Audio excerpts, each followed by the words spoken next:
ఆకుకూరలు మన ఆరోగ్యానికి చాలా మంచిది. రోగనిరోధక శక్తికి, జీర్ణక్రియకి, చర్మం, జుట్టుకి కూడా చాలా మేలు చేస్తాయి ఆకుకూరలు.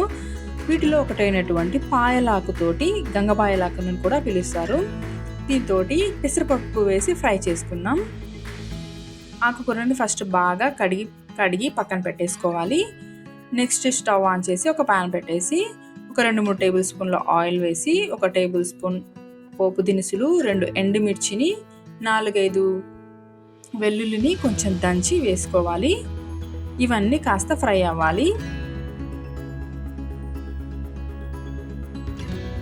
నెక్స్ట్ ఇందులో మనం 2 పచ్చిమిర్చిని తుంచి వేసేసుకొని, ఒక పెద్ద ఆనియన్ని సన్నగా కట్ చేసుకొని వాటిని కూడా వేసేసుకోవాలి. ఆనియన్ కాస్త ఫ్రై అయిన తర్వాత కొంచెం కరివేపాకు వేసుకోవాలి.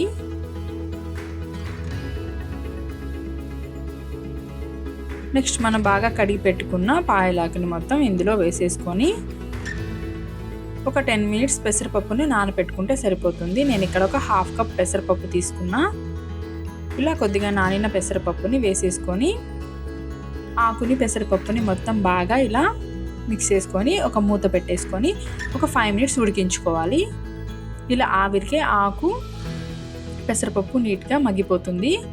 తర్వాత ఒక 1/2 టీ స్పూన్ పసుపు, 1 టీ స్పూన్ కారం, 1 టీ స్పూన్ ధనియాల పొడి, 1/2 టీ స్పూన్ జీలకర్ర పొడి, సరిపడినంత సాల్ట్ వేసుకొని ఒకసారి కలిపేసుకోవాలి.